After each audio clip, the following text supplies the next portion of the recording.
I think there's a lot of people who sign up for this race who want to surpass certain milestones.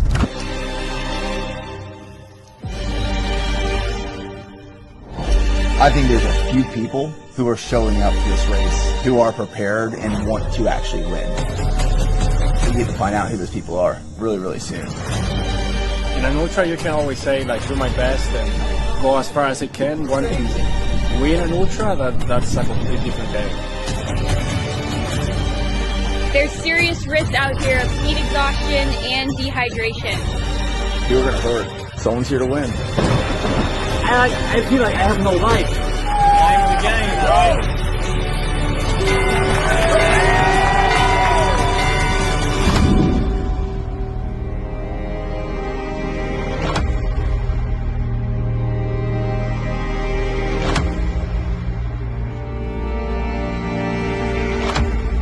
This is the standard. Who you are in this race, this is who you are in life. Every decision has led you to this moment. You decide when you quit.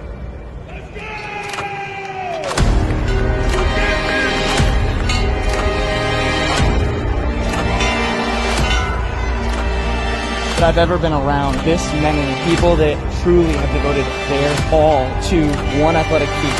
I don't even care where we're at. Go! Go! Go! 3, 2, 1.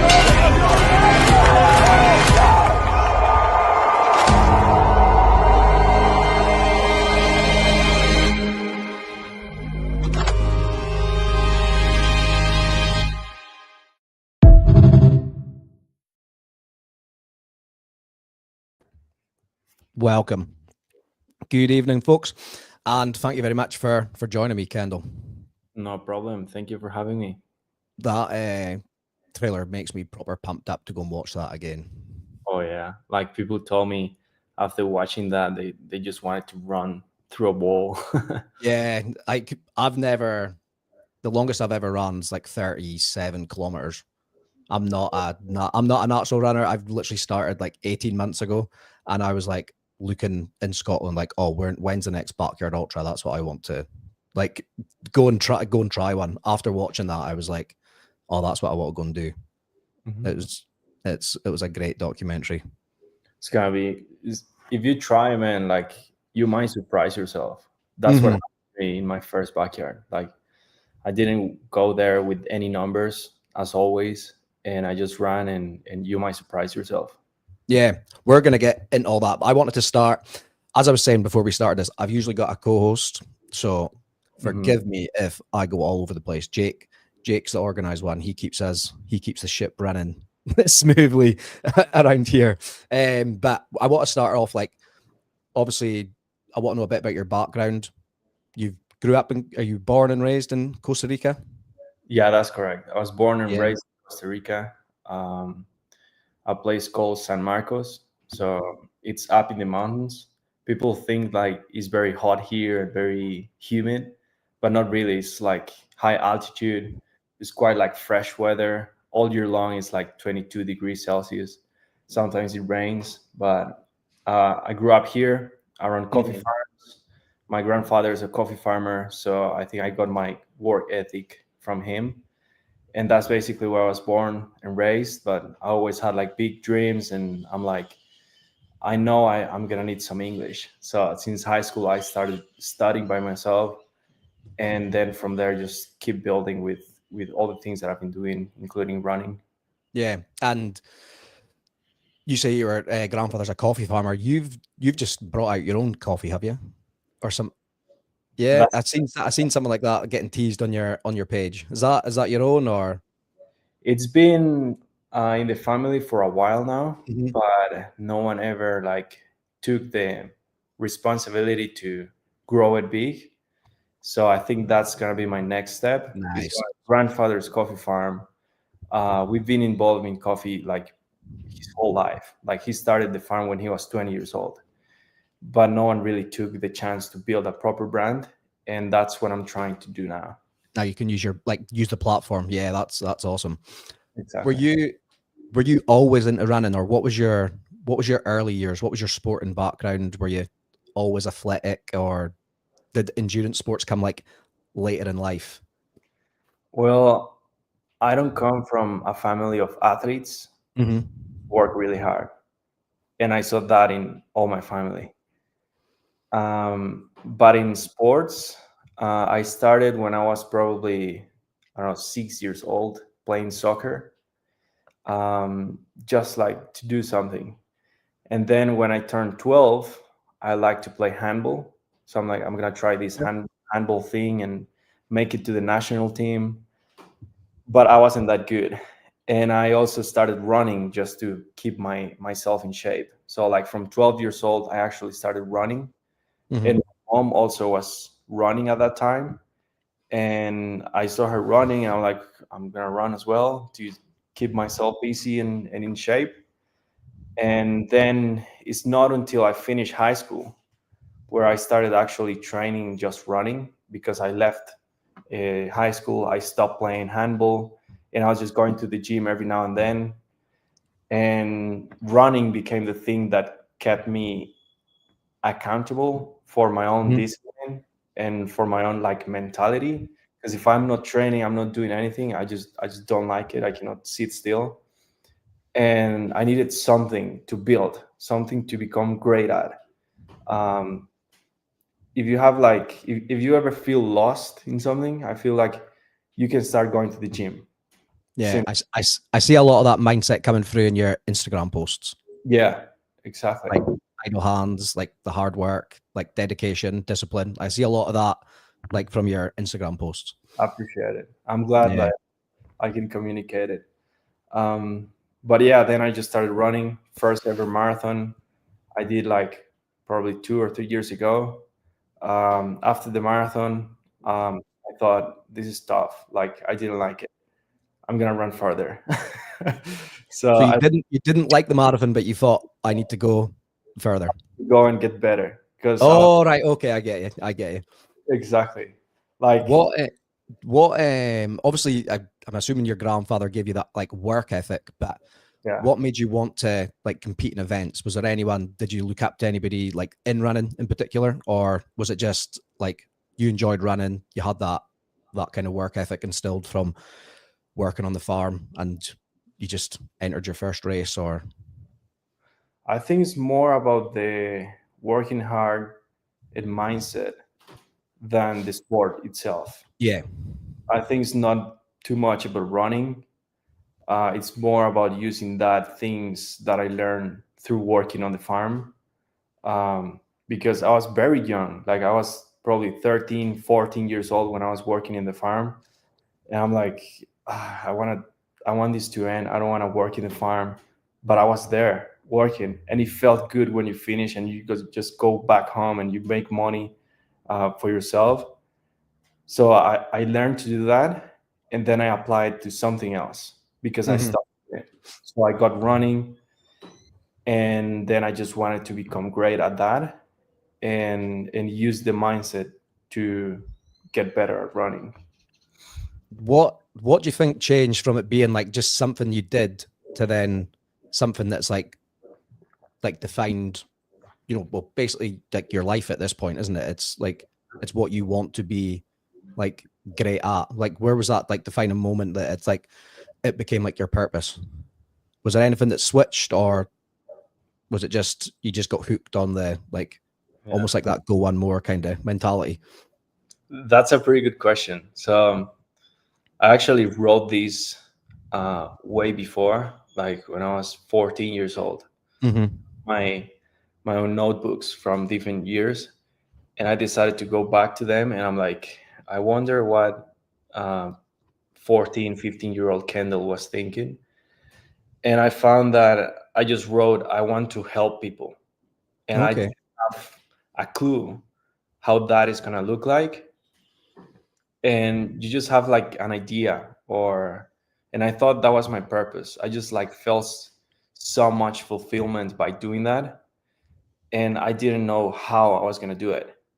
So I decided to just like keep building myself and doing my running, doing my races, and then eventually, without even thinking, like I didn't think I'm gonna become great at running and I'm going to inspire people. That didn't came to my mind. But I was always like, I'm gonna race this thing and I'm gonna win. So then I did this race in Texas, the one in Sydney as well, especially the one I did in Sydney, Australia.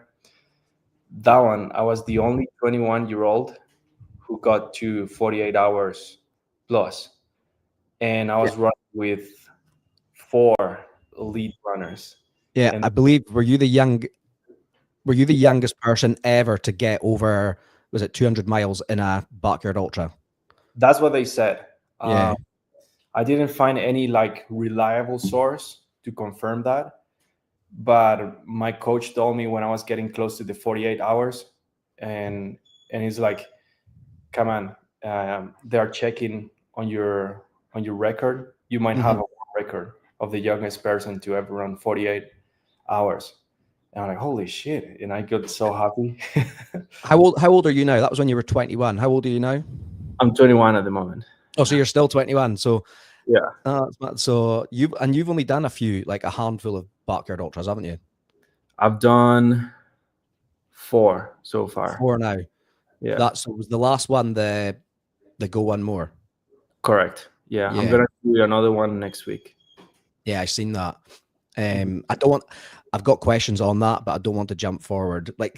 Yeah, because I've got one. Yeah, I've got one regarding Kim, but we'll get back to that. Okay. Yeah.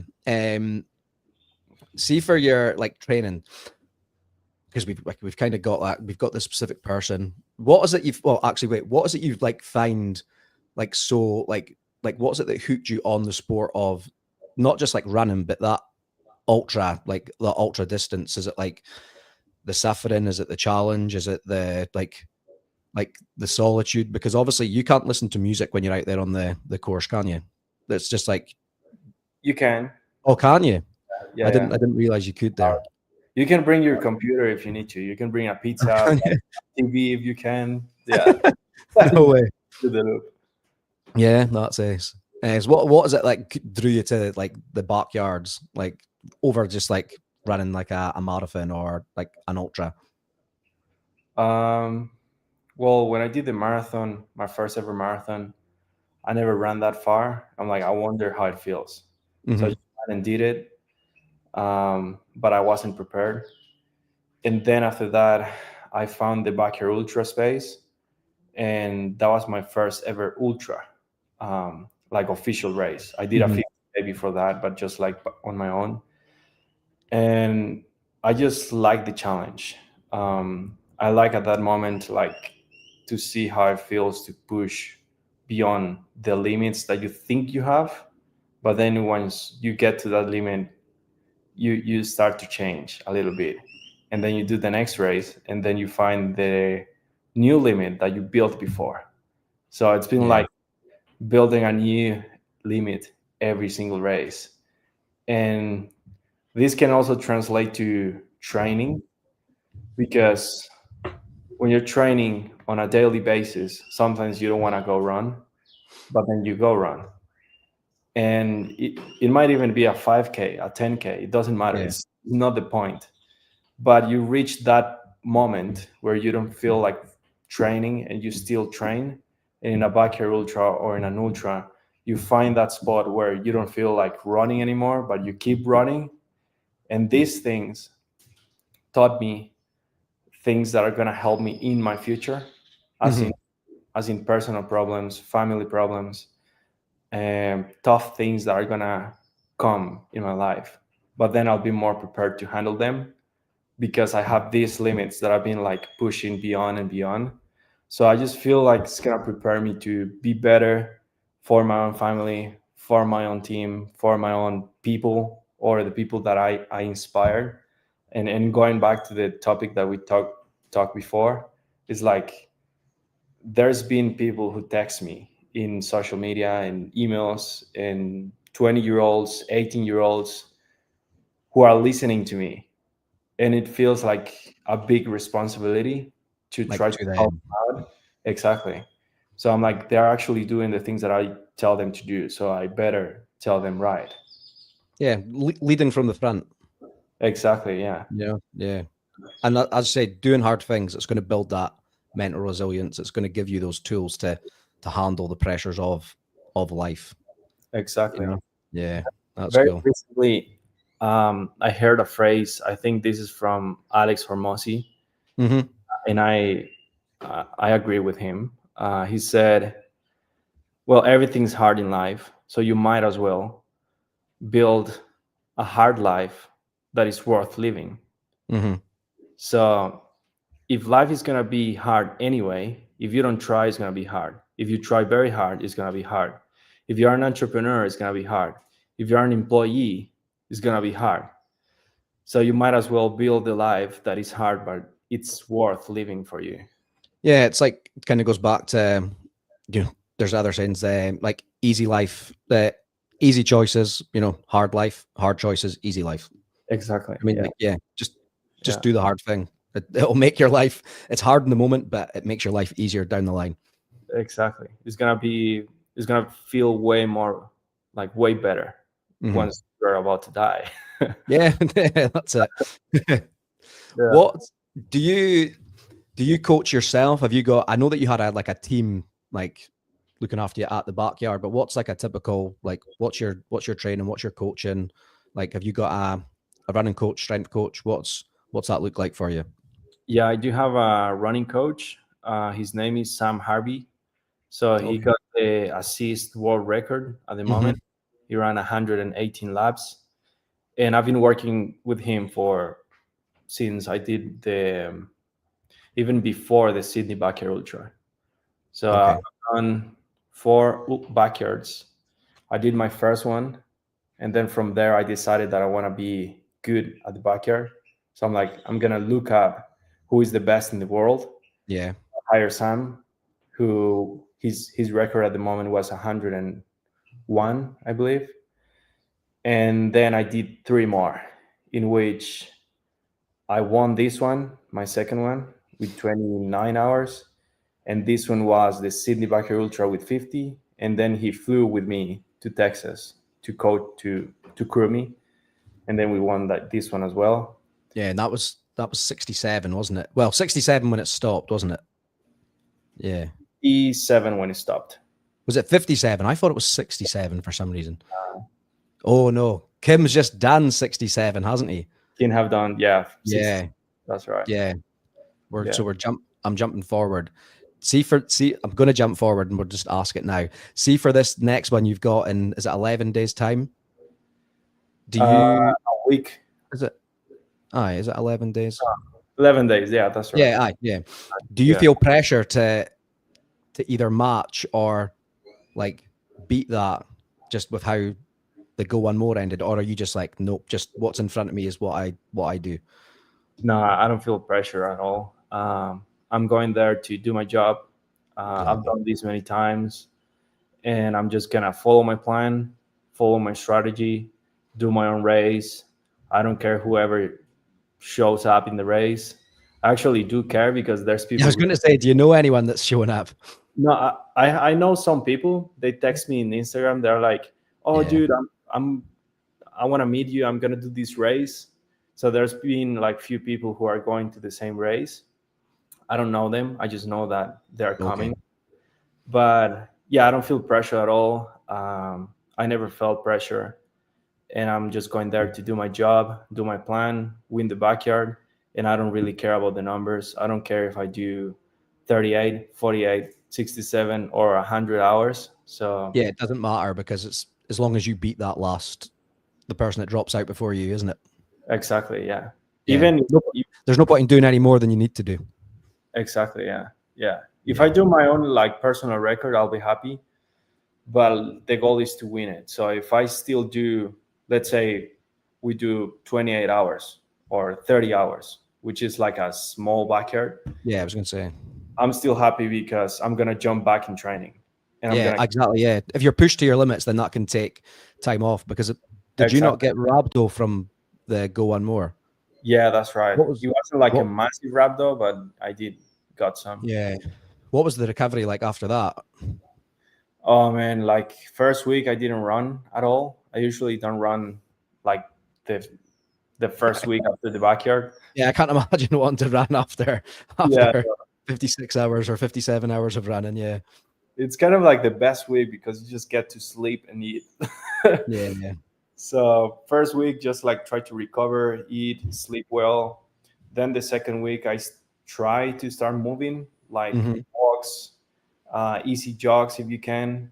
But after the Texas one, I went for like jogging, and my quads were destroyed. Like I still did like little runs, 30 minutes, 40-minute runs, easy pace, but my quads were like hurting very bad. I bet. Especially Yeah. after Rabdo. We've got, this is Jake, by the way, who's usually here. He's leaving comments saying, how do you train for a backyard? We're just getting to that. That was what we're going to go into. Like, what does a typical week of training look like for you, like now leading up to a backyard ultra? Well, my goal with Sam at the moment is to build to 100-mile weeks. I say build because I didn't train with many weeks with 100 miles. We did like 100Ks plus, and we were building with like structure. Like it's not like just go and run 100Ks in a week. So like Monday, it can be interval session, like speed work. And then there's like 4 days in the week that I just do easy runs. And at the moment, like the build to 100 miles is 2 days, sorry, 2 runs in 1 day of the easy days. So the easy days look like 75 minutes in the morning, 60 minutes in the afternoon, and two strength training sessions, 2 or 3, just dedicated fully on the legs.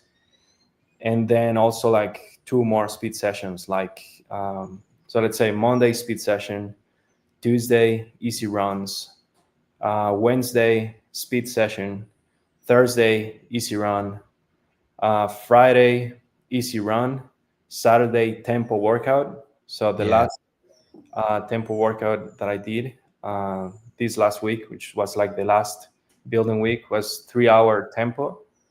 So I went, it sucked. I went up in the mountains too. So it was like very incline tempo. And then on Sunday, 1 long run, which is usually like 1 hour and a half. See, for your tempo, like a 3-hour tempo run, how long are how long are you? Because obviously, is that done with intervals, like 20 minutes or whatever time, like period at this pace with like recovery, or is it 3 hours at pace? He just told me 3 hours max. Jesus. 3 hours full send. Like yeah, your tempo runs are a bit different than my tempo runs. Yeah, that's mad. That's crazy. And see your strength work. You said the 2 strength session days are like just dedicated to like just the legs. Is that year round, or is that just like leading up to the backyard? You just kind of phase like upper body out. Especially leading to the backyard, I focus on the legs. Like that's a priority. And what about the core? What about the core? Do you do a lot of core work leading up to that? Yeah, so leg days include core work as well. So legs and core. But I also love like strength training and upper body.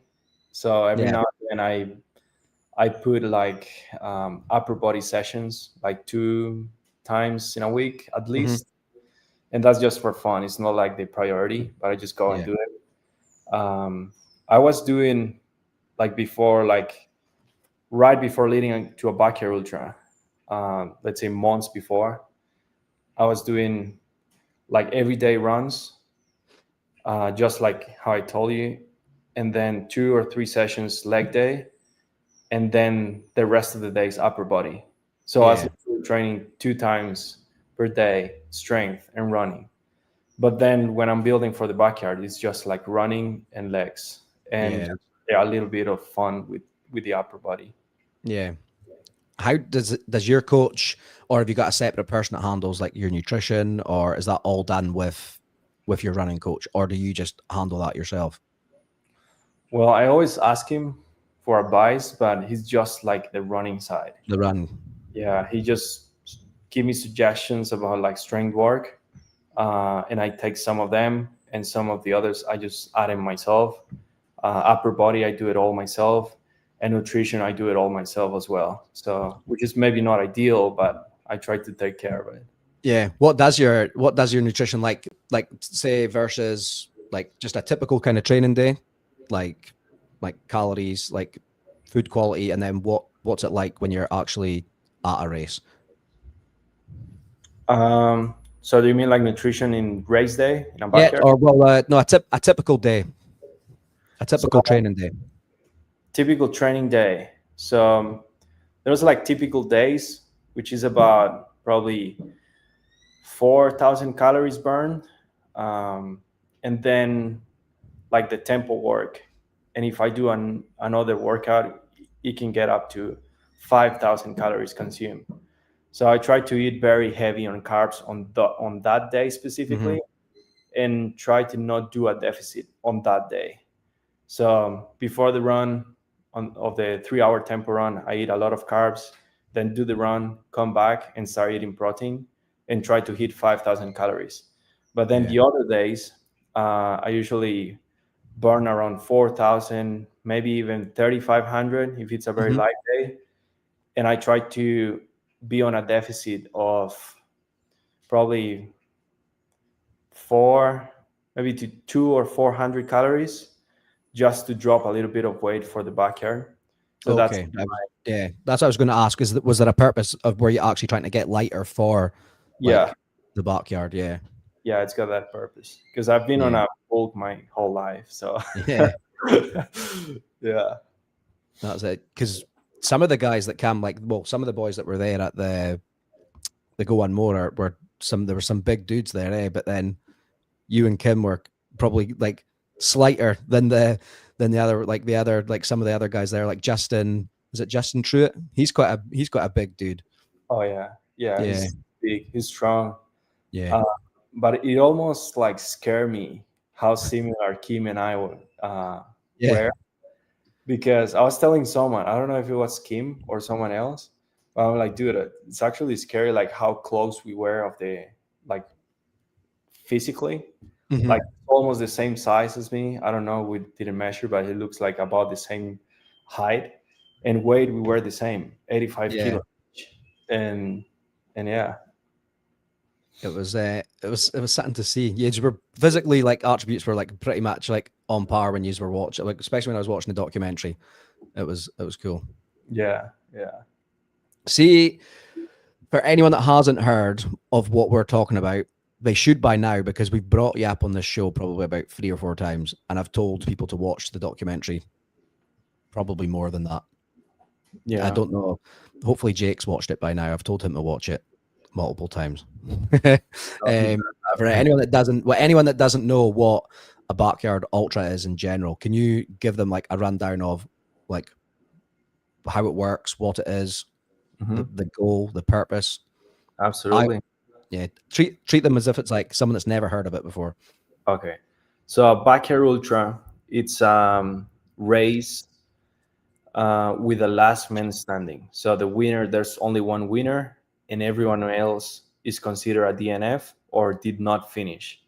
It's a 6.7 loop or 4.2 miles, which you have to complete every hour on the hour.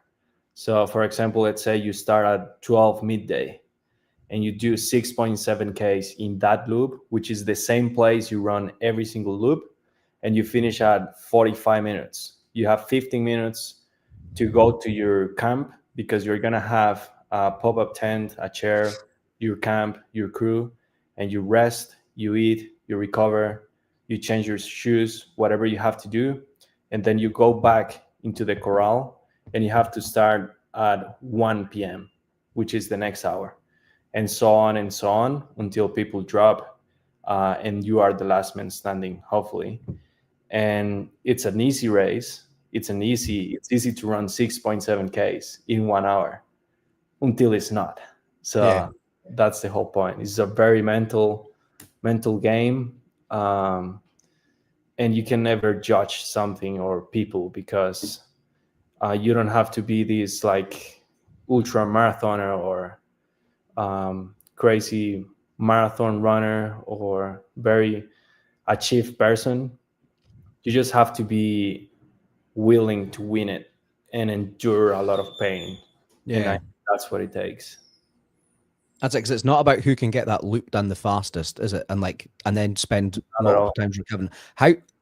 How do you attack? Sorry, Ken, if I will bring up your question, I don't know if you'll want to answer it because Nick is his sponsor now. But how bad would you beat Nick Bear? How bad would you beat Nick Bear? You would smash him, but do you mean in a backyard ultra? Yeah, in a backyard ultra. Oh man, I don't want to say that. I mean, I would beat anyone who tried to run against me. There we go. That's how you say it. Yeah. How do you approach more so the pacing? Because it's not about what I'd learned was I was seeing people coming in and it was like they were taking some people were taking 50 minutes, 48 minutes, but they were still going at that 100-mile loop. It wasn't like they were trying to get it done in 30 minutes and then getting more time to rest. It was very calculated. Very calculated, as you said. And some people didn't know that you can use a pace strategy, which I did. I've done this all my backyard races, which is in the first one I learned to do it. I was going to say, was that taught or was that just what you? I taught myself, self-taught. Yeah. So in the first one, I noticed that I wanted to finish each loop at a specific time, let's say 52 minutes. Mm-hmm. And every time, so I use my watch and I track my pace. So I do the math. And then to be able to do a 52-minute lap, you have to run 7:41 minute per K, something like that. Yeah. So I'm just tracking that. And then I run the course. If it's a first-time course, first-time place, I do it 3, 4, 5 times. But by the 10th hour, I already have it almost dialed in because I know the track and things that I can see within the track. Because at nighttime, maybe you're not going to be able to see that tree, which is far away. So I try to follow things that are inside the track. In front of you. Yeah, exactly. Just roots, hills, a shed, whatever. So I just run and I do 10 minutes. Let's do a track mark. The hill, I have to be in this hill by 31 minutes. Okay. And so on and so on. And my first ever backyard, I was writing the numbers in my arm. And sometimes I do it just to remember easier. Yeah. If you just follow that plan that you just make in the first 10 hours each, it doesn't matter how you feel later on in the backyard. I just try to follow that. I'm fuck, my knee hurts, but I'm not in that route at 31. So I have to just rush or sprint. So I got to that route at 31 and then on to the next checkpoint. And that also divides the race in even smaller chunks, which is not one loop. It's the first K, the second K. And that just go so much easier, so much quicker. What this might be a stupid question, but why do that over looking at the pace on your Garmin or whatever that you watch? Is that does that keep your mind busier? Does it kind of take your mind off what you're actually doing and not actually monitoring your pace, so to speak? Or is that just I think both. It's a fun game to play. Yeah, I was going to say, is it something to take your mind off what you're doing? Exactly. I call it a game within the game. Mm-hmm. That, but also helps just to be in the physical space where you need to be at 31 minutes. Yeah, be present. That I need to be here. Yeah. How's what's the hydration and fueling? Obviously you need to be consuming carbs every hour. Yeah. Sodium, but having a fine balance so you're not taking on too much. Yeah. How do you manage that? Well, I follow a plan. You have to know yourself as well. Mm-hmm. So, for example, on that race, it was very hot, and I took 1,000 milligrams every hour of sodium. Oh, sodium, yeah. Yeah, and 50 grams of carbs. So that's the base. You can pretty much run like for 2 days just with that base. So Okay. 1,000 milligrams of sodium, 50 grams of carbs in 2 bottles of half a liter each. I was going to say, how much water is that 1,000 milligrams spread across? Is that, you say, half a liter in each? Like, is that like a soft flask that you take out? Yeah. Soft flasks, yeah. So half a liter in each one. So like 500 milligrams of sodium, 25 grams of carbs, and same in the other one. And that's like the base. And do you make sure, do you take that on the loop with you? Yeah. I always take it on the loop. Yeah. Whatever I consume on my base camp, that's just like extra or actual food that I want to eat. So that's like the base for hydration. And then you just have to check as well, like how often are you peeing? Are you peeing enough? Are you peeing too much? Is it too dark, or is it just like water? So you just have to check on that and balance your sodium intake depending on how is that.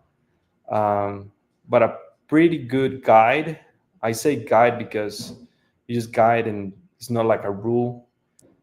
It's peeing 2 or 1 time each hour. I was going to ask, how do you know if you're getting too much sodium or not enough? Like, how do you know? How do you know if you're getting too much, or how do you know if you're not getting enough? Pretty much on my pee. Yeah. So every loop I came back to base camp. So this is my routine. Like, I get close to the finish line. I slow down if I don't have to rush. So I just walk in.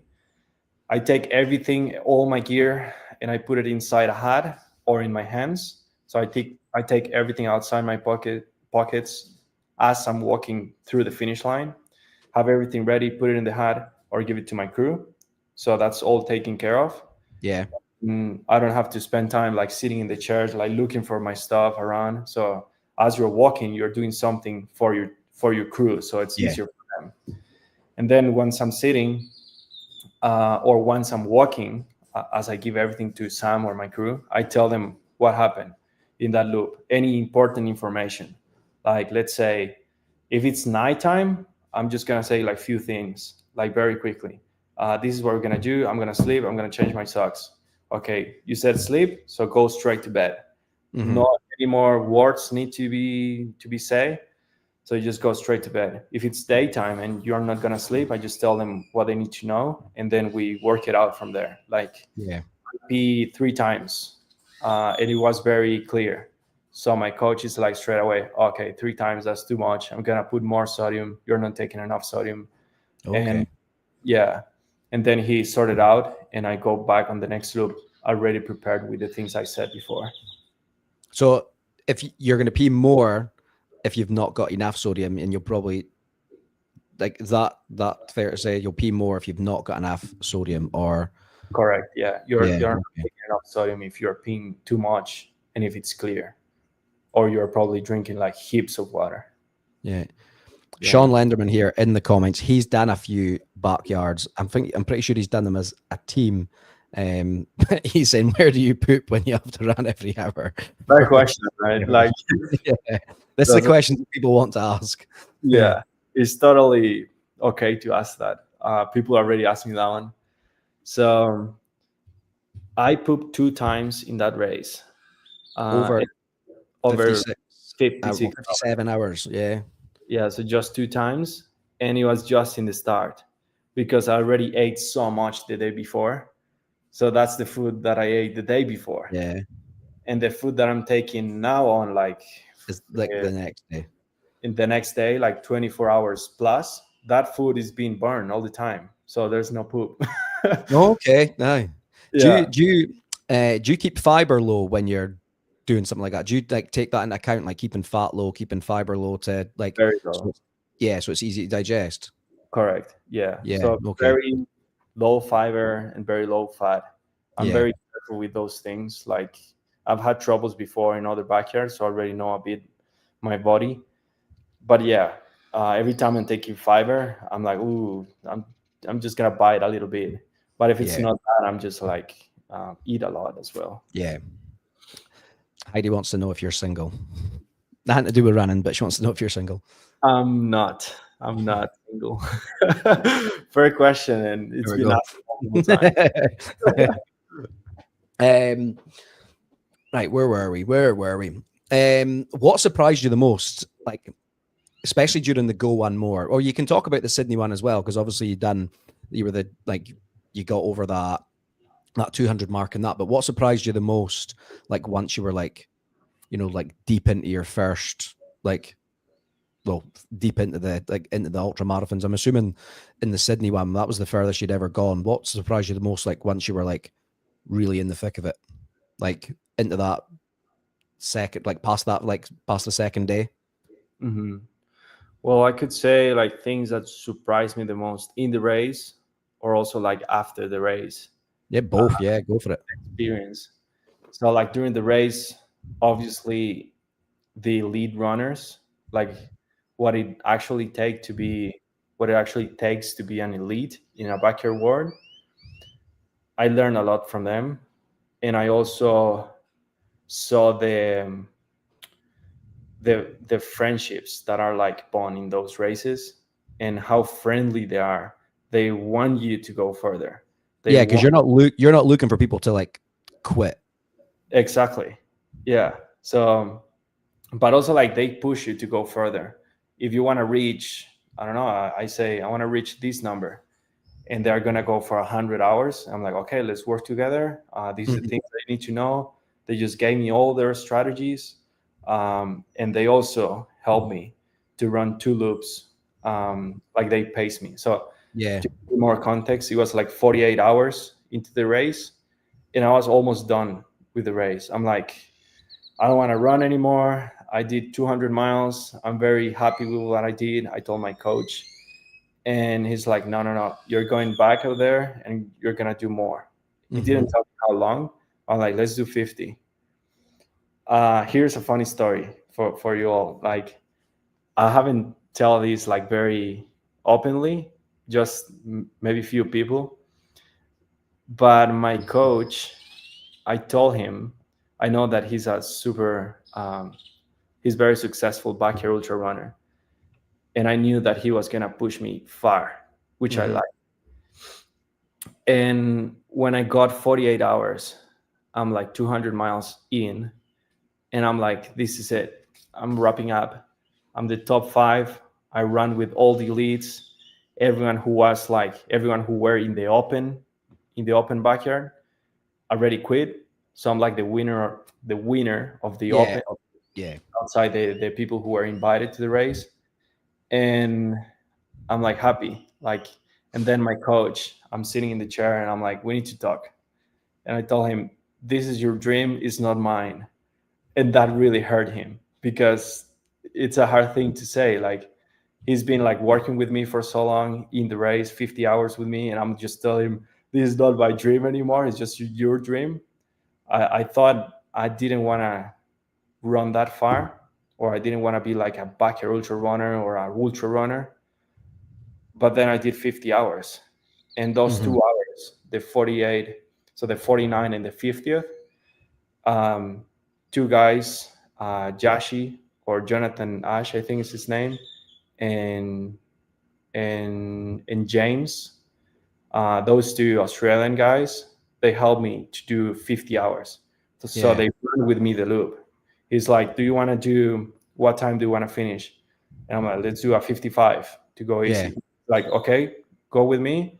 And they were telling me the pace that I needed to do. So they helped me to do 50 hours. So that surprised me a lot. I'm like, fuck, these guys are so nice. The backyard ultra space is like very friendly. People want to help you, especially in the ultras in general. So that surprised me. And then after the backyard, it surprised me how many people text me and how people were inspired by the thing I did, which I wasn't looking to do, or I wasn't looking, I'm going to inspire so many people, but it just happened. And it can look like sometimes you're doing things for so many time, and it's just like your normal routine is the normal stuff you do. but there's people in a lower level than you, not to say anything that I'm better or nothing, but there's things that we know that we can help people with. Yeah. There's resources, values, lessons, things that we can help people with, and maybe we don't even know it. And that happened to me. Like, as I told you, I wanted to help people, but I didn't know how that was going to look like. And in that race, that came from running. So after that race, I'm like, fuck, I'm into something here. Do you feel like you are in that place? Like, obviously you said it was like your coach's dream, but do you think it felt like it wasn't yours just in the moment with like 48 hours of suffering? But you think like you've got that now? Obviously you do. You've far surpassed that now. But do you feel like that is like your dream to maybe get that 100 hours in? Yeah. I think it wasn't my dream at that time. And maybe because I didn't like how, I don't know, ultra runners were, I don't like spending so many hours running. And I'm like, these guys are just freaks. I'm like, no, I'm a freak, but but I guess you can use it to build your own style, and you can use it to be like yourself. You don't have to be like those people. You don't have to be like someone else. You can just keep being yourself, doing those great things. And that inspires people too. Like, people don't want to see you being someone else's. You are the only person who can be yourself. Yeah, and people will buy into you, not you doing an imitation of like David Goggins or whoever it might be. It's like, yeah, they want to, like, they'll be inspired by your character, and that's all you can put out there. Yeah. So I think that race, that changed. Like, I honestly don't put any numbers, as you said, to the races, but whatever the next goal is gonna be. And instead of saying I'm gonna run 50 hours this time, like back in Sydney, or I'm gonna surpass 56 hours. Now those things don't matter too much for me. Like, those things are like in the background. It's like, I don't care if I run 500 miles or 300. It's just like the things that the people who you are around in those races, the story that is built on those races, and the people who you can help or inspire thanks to those races too. So yeah, that's it.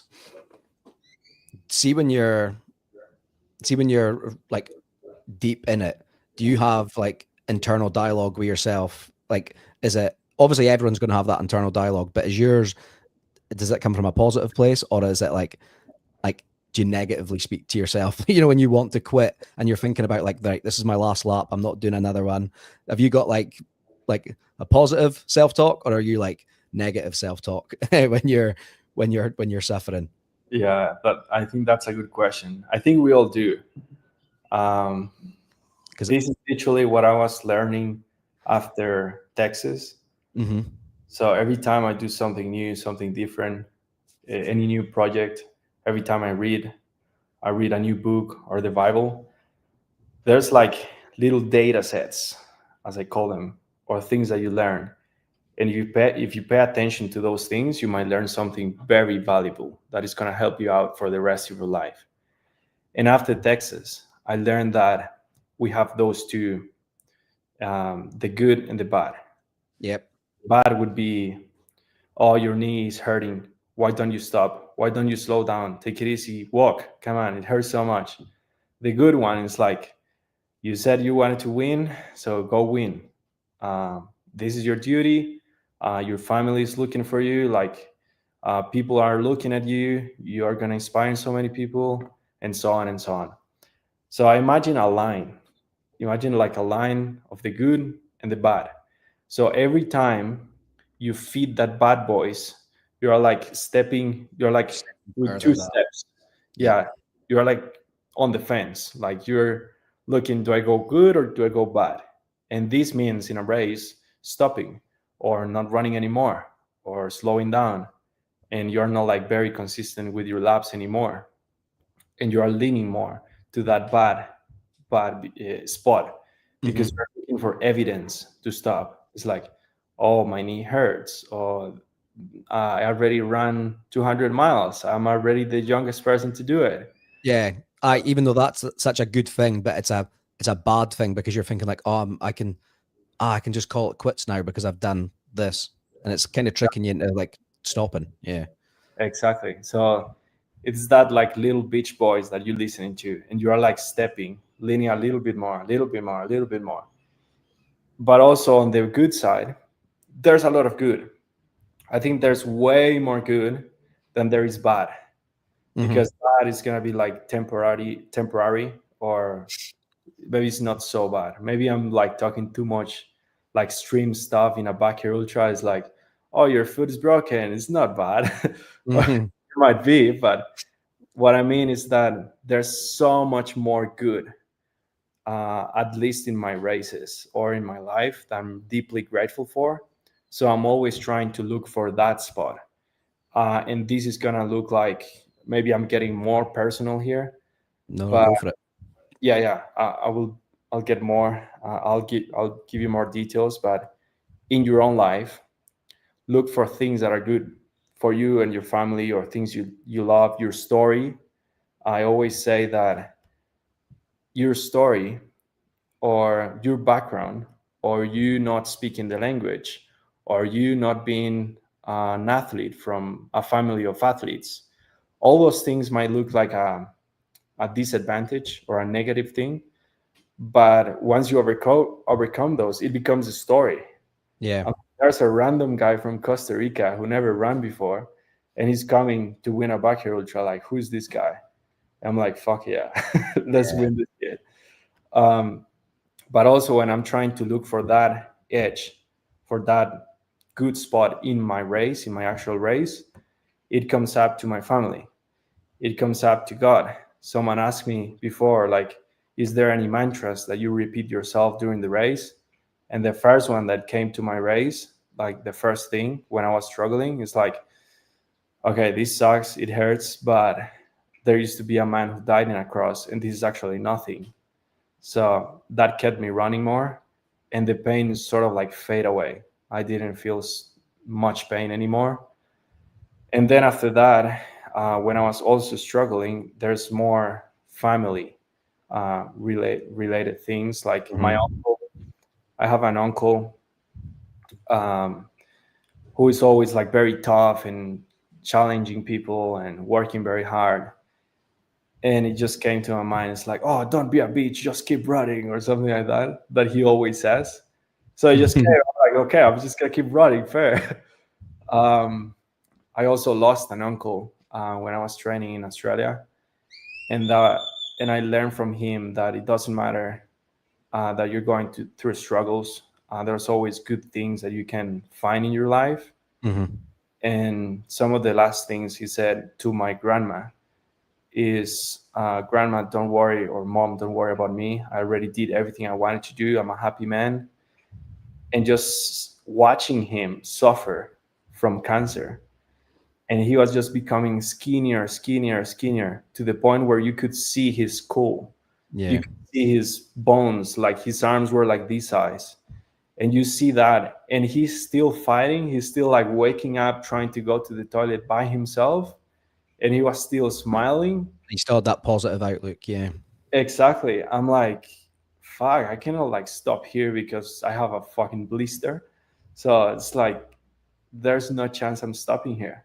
So those things that I find in your life that makes a nice story to help others, to help them go through those tough phases in their lives, that's what kept me going.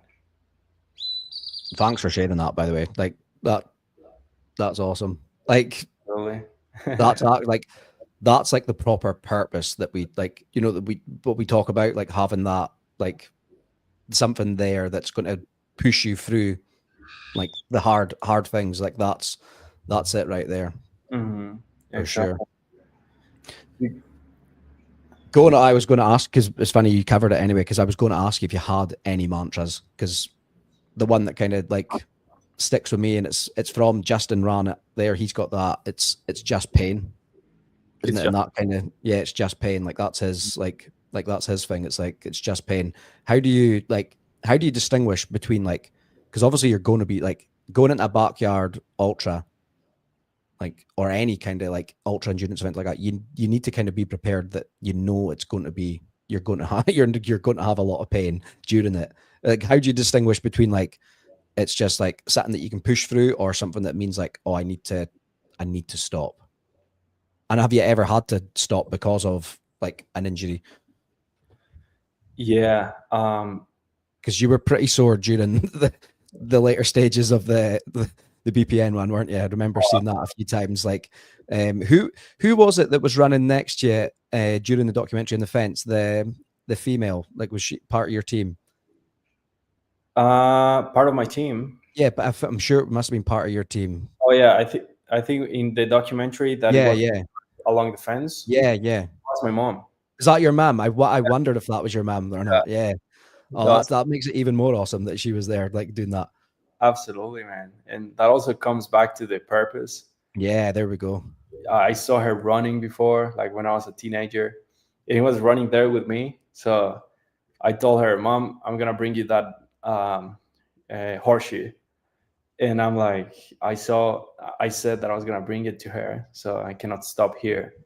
And yeah, also like in daily life things, my mom's been like trying to get a new job, and she's been working hard for many years.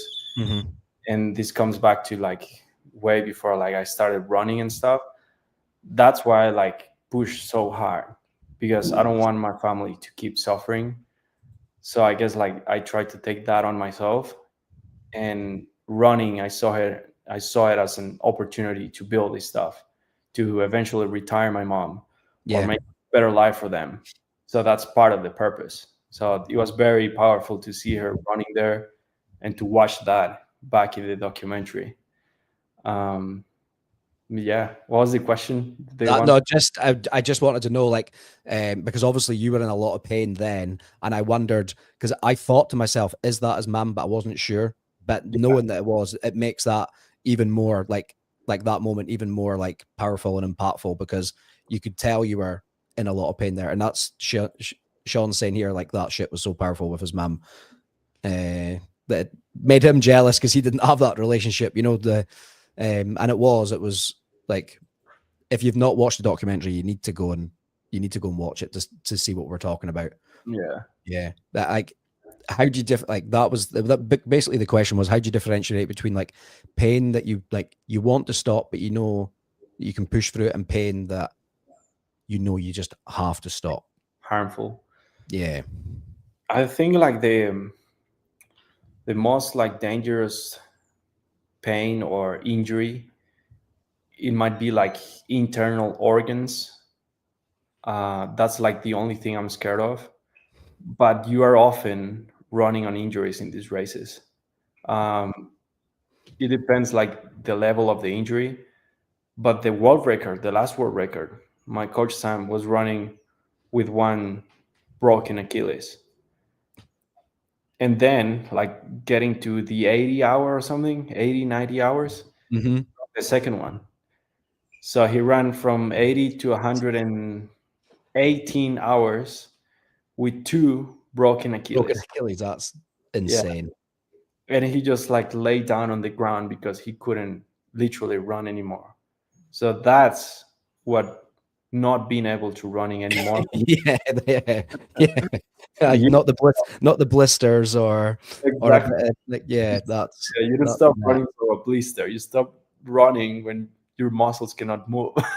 Oh, yeah, that's crazy. Like, what's like the weirdest like mind games and stuff that like your brain will play with you when you're running, like sorry, when you're sleep deprived? Is there like hallucinations? Is there because I know it wasn't you, but Kim actually fell asleep mid-lap, didn't he? And almost missed the bell. What was like, is there any like moments where you're like, you realize that you've been sleeping while you're running? I've like, what's like the weirdest like games that you're like your mind will play when you're sleep deprived? Well, I think it depends on the race. Like after doing many backyards, I haven't done enough to give you a proper answer. At least enough long The backyards. long ones, yeah. Exactly. So the first one long that I did, the 50 hour in Sydney, that one I just felt like sleep deprived. Like I didn't have any hallucinations, and I was like running and sort of resting, you call it. Mhm. You were like very tired, just running tired. All you want to do is just like dump yourself on the ground and sleep. um, but you just keep moving somehow, and it's like a weird sensation. If you never run more than 2 days, it's hard to explain, but it's very weird. It's like literally sleep deprived. You're just like sleeping, dreaming, but also not thinking straight, and also running.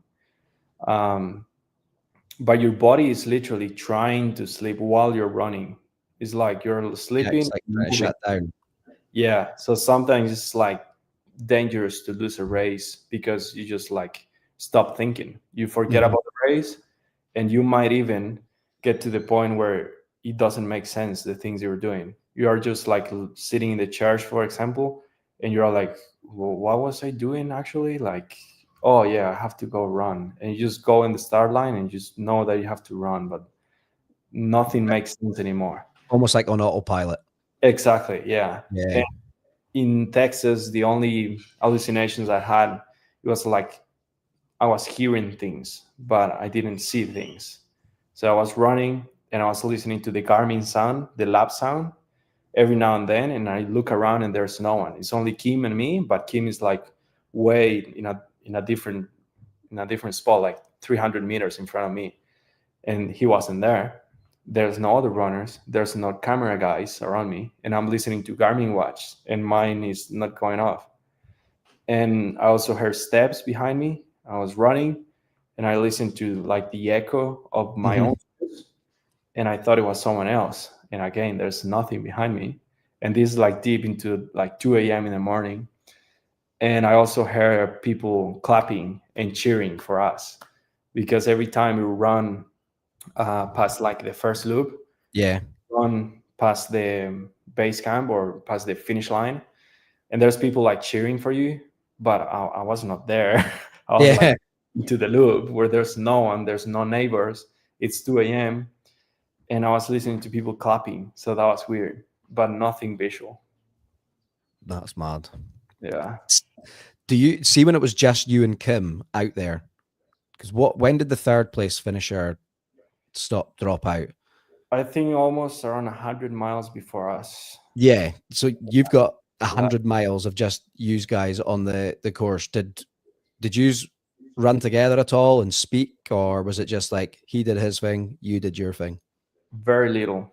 It was more like he's doing his job, I'm doing my job, Yeah. and we didn't know each other. Like at this point, I didn't know who was Kim. I didn't know he Mhm. was German. Well, I saw the flag and everything, but Yeah. I didn't know much about him. We just talk maybe every couple quick conversations while there were still like more runners, like 10 Yeah. runners or something. So I didn't know that it was going to be up to him and me. And when it was just him and myself, it was just very quick little conversations. I always try to keep talking with the people, but sometimes they are just like, "Oh, I'm gonna beat you." They're getting to that mindset. They get Yeah. into, "Oh, it's now you and me," so they are not in a very friendly, chatty mood. It's almost like now it's when there was 100 of yous, it was like, oh, all friendly. And as soon as it's like that, oh, it's just there's You and me. only 3 left or 5 left. It's like now I'm actually against these people. Exactly. Yeah. Yeah. So it is what it is. Like I usually don't play that game. I always run like a racehorse. As I said, I don't care who's running. Yeah. Who's out there? Yeah. Literally, the only thing I can control is my own race. I Yeah. don't do anything by giving him my energy by hitting someone. I'm Yeah. actually wasting my energy instead of like worrying about what I'm gonna eat next or working on my strategy. So that's what I do. Um, I remember back in my second backyard, it was also another guy and myself. We were running probably 5 to 6 hours, just him and myself. Mm-hmm. And I'm like, okay, there's only one left. I want to win this one to see how it feels to be the last man standing. And it was a very hilly backyard ultra. And he was struggling with his ITBs. So I'm like, okay, I'm going to take him here. And I was also doing very quick loops. So I was taking showers and I'm like showering, putting deodorant, and I'm like fresh, smelling like strawberry. And then he got pissed. So, but he was getting slower and slower. But every time into the loop, we were worrying about each other. I'm like physically fine, but he's struggling with the ITV. Yeah. So every time I run past him or next to him or he's behind me, or every time I hear like he's like falling, I'm like, dude, are you all right? And I slow down, and same him with me. So we were working together Yeah. to see who was going to win. It was never like, keep quiet, I don't care about you. So that was like a good race. But he was like slowing down. And I'm like, we both want to win, but you're slowing down. So I'm going to You're keep just gonna have to keep going. Exactly. Yeah. That's good. Do you coach people at all now, or are you solely an athlete, or do you coach anyone, or did you have that role for anybody now? I've thought about it, and I just think I'm not, well, I'll say I'm not like experienced enough in doing the structure Mhm. right lines, because I've been an athlete and I've been working with Sam and he's given me all the strategy. So I've been always like, execute, give me this, I'll execute. I just Yeah. run, train, but I never sit and look at someone and see how their plan is. And see how it's like broken down, structured and whatnot. Yeah. You're just like, you tell me what to do, I'll do it. Exactly. But I've thought about it. Like, people ask me for advice on Instagram, specifically for Backyard Ultra, and I'm a completely open book. So it's been for free, just like telling people what you do. And I've had already few success. People having like a last man standing title in a backyard Mhm. in Philadelphia. I was coaching a guy to do a backyard. I just told him what to do, the fueling, the races, the training. And he's like, okay, I'll do that. And I'll try to see what I can do. And he won. So I got very surprised about that. And yeah, a few other people that asked me for advice, shoes. Also, this guy who runs this. That's a good question. I didn't think of. What shoes do you wear for the backyard? And how often did you change them while you're doing the event? Well, in Texas, I think I brought like 2 or 3 pairs. Mm-hmm. I think the third pair I actually bought it in Austin, Texas, before the race. So they were like fresh out of the box. Sean says he needs so much advice. Literally, man. Like, I didn't have enough shoes, I think. But I never been like very like these people who worry about the drops and heights and size and toe. Mm-hmm. I never been that. I'm like, give me a pair of shoes and I'll run. I don't Yeah. care. But now doing these events, like when you're running for 50, 60, 80 hours, that's gonna help. Like, if you know about the shoes that work with you. But it's not a rule of thumb to use a specific shoe. So just use what works for you, because everyone's different. But I advise someone else to use the Nimbus 27s from Macy's, and they work very well for them as well. I think that's been my favorite shoe so far for the Backyard Ultra. Mm-hmm. I did Sydney pretty much 80 or 75% of the race in those shoes, and also in Texas. So yeah, they've been working. Would that be something you would typically wear anyway for like a long easy run? Exactly. Yeah, aye. Very cushion. Yeah, because you're not looking for like a fast like race day shoe, because obviously you're not going out there to run fast. You're just out there to survive it, aren't you? Yeah. Get it as comfortable as possible. Yeah, cool. What would be like, obviously Sean's saying he needs so much advice, so I'm going to ask you a couple of questions. If someone had never done a backyard ultra before, what would be like a hard truth that they would need to know before even considering doing one? Uh, that's a And very it can question. be anything. It can be very. I've left it open because it could be training related. It could be event. It could be nutrition. Anything. You can go wherever you want with this. I could go mindset, I could go nutrition, I could go Anything. anything, but I'll say I always like mindset, man. So I'll say, well, it's gonna hurt. Absolutely, it's gonna hurt.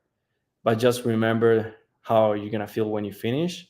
And every time you're stepping to that bad side of the line, you are like feeding that voice, which is like listening to your pain, listening to get comfortable, go to your tent, or even like quit in the chair. Or I've heard before like people saying, I'm not gonna quit in the chair, I'm gonna quit in there in the loop. Why don't you just consider not quitting? Like, Yeah.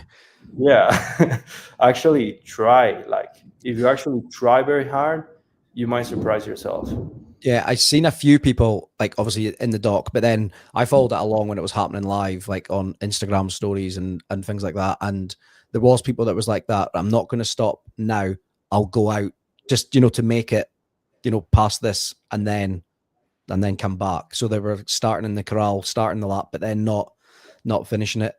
Yeah, it's Yeah, is that it's what you'd say? Like if you've made it up there, why not just like try it? exactly, yeah. I mean, it's better than quitting the chair, absolutely. Yeah. But still, if you actually go out and try it very hard, you might make it to the loop. So, Do you think the mindset for this can actually be like coached, or do you think like you need it before you like? Do you think it's just something that's like in someone, or do you think it can be like built? I think it can be built. Yeah. You have to try it. It's very hard to tell someone to do something and now they have it. They have to experience it. But it can also be your own story that you can use to push through that. So, like personal stuff. That's why you get so many runners in the backyard or in the ultra space that are just like, they were fucked up before. They had a hard life, but now they are using that to be a great ultra runner. That's very common. But it's very hard to tell people to do something that they just changed.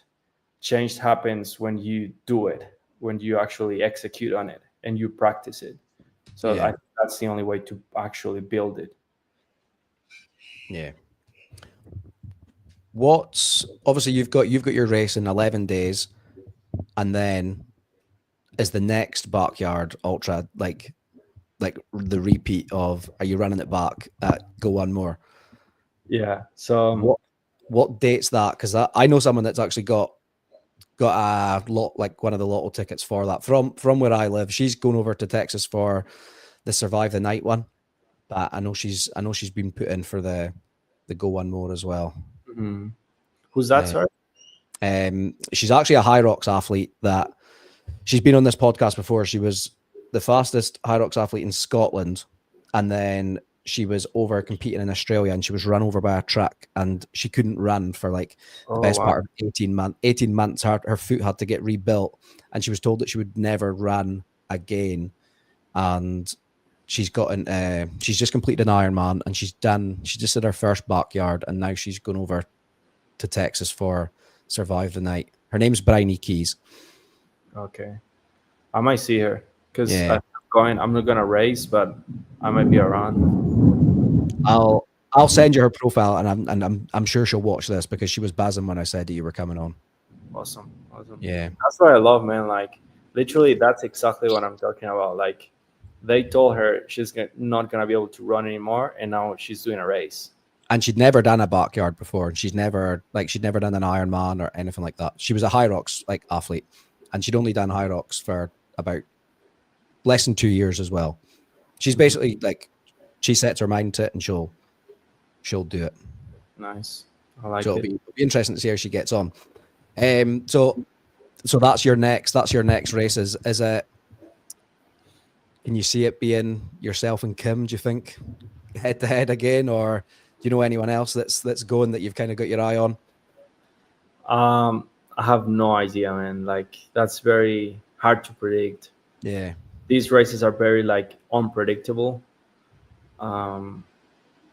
obviously you can also always be as prepared as possible and have a great race, but you can also be as prepared as possible and have a rough race. But I'll give it my everything. I'm going there to the Backyard Ultra in April to win again. And I don't know who's coming. Um, and I'm just gonna run. Doesn't matter, does it? Doesn't matter. No. Yeah. Nice. Nice. I know I'll be taking up loads of your time, so I'm going to go into some quick fire questions, and then I'll leave you. Then I'll leave you to kind of get on with your day in peace, because I know it's the middle of the afternoon for you. But so quick fire. What's your go-to pre-race meal? I'll say toast. Toast. Oh, pre-race. That's pre-race. Pre-training. Pre-race, like the day before. Yeah, day before. Like that night before the big day.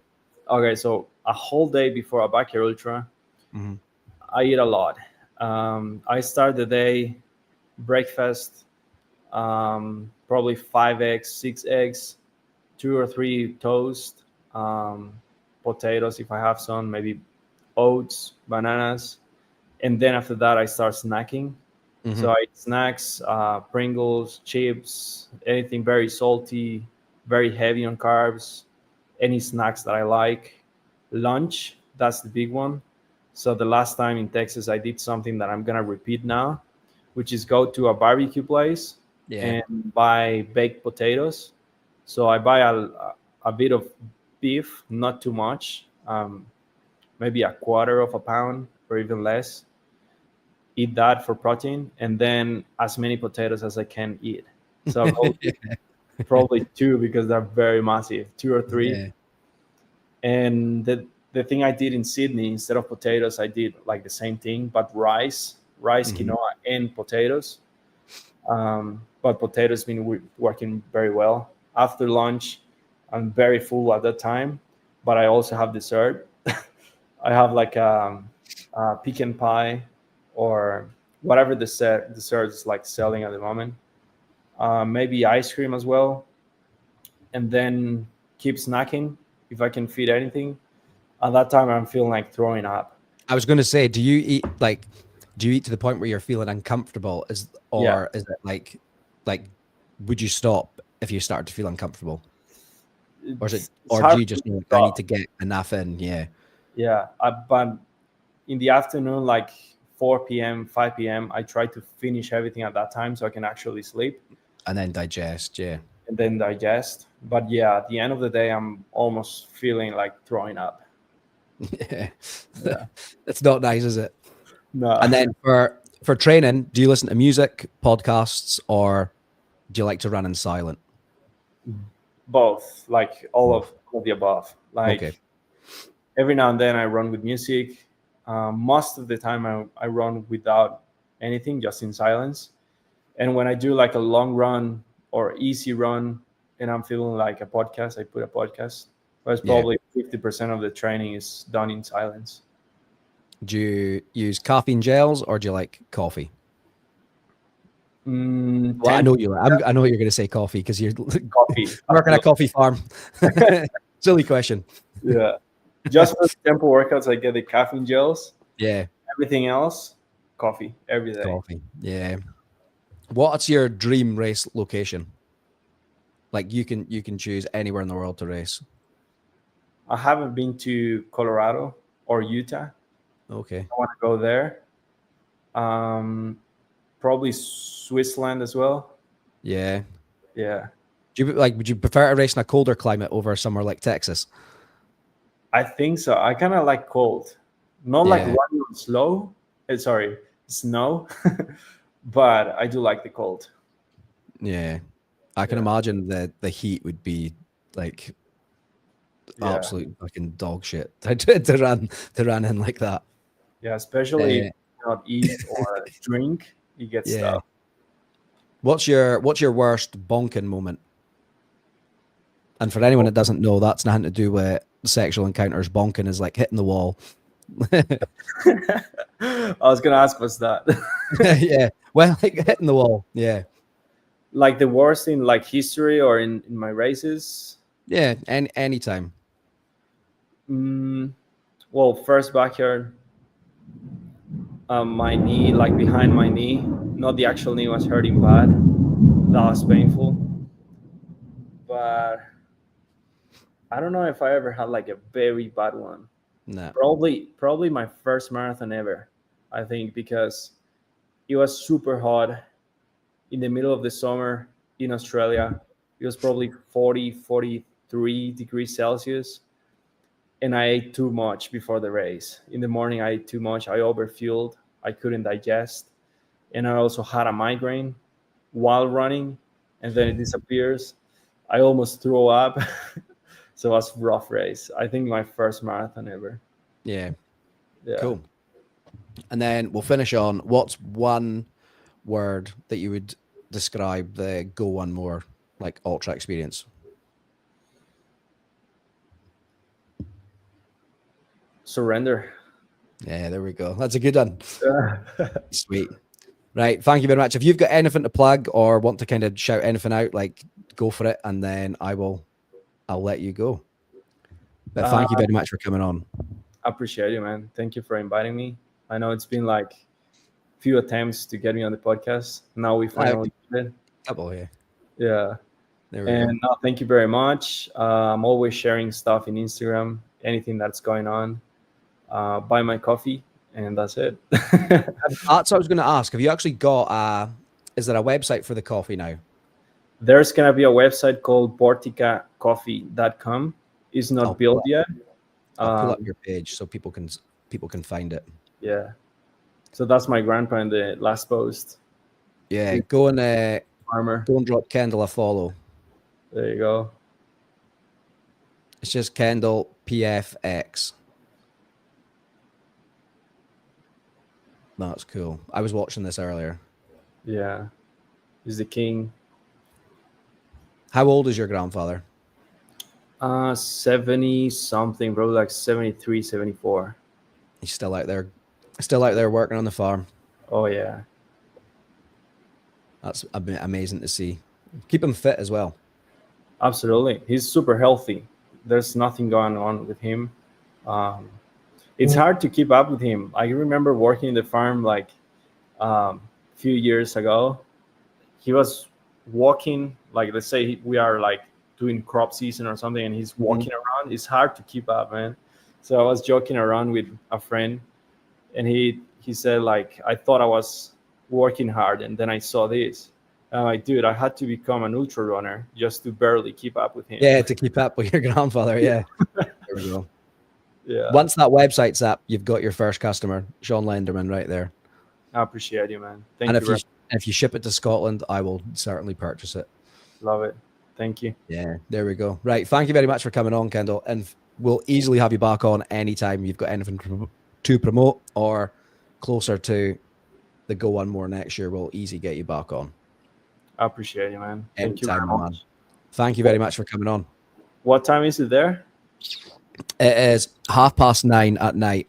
Oh, I'm going to chat to these guys for 5-10 minutes, and then I'm going to go and finish my client programming because I'm flying to Poland tomorrow to compete in High Rocks at the weekend.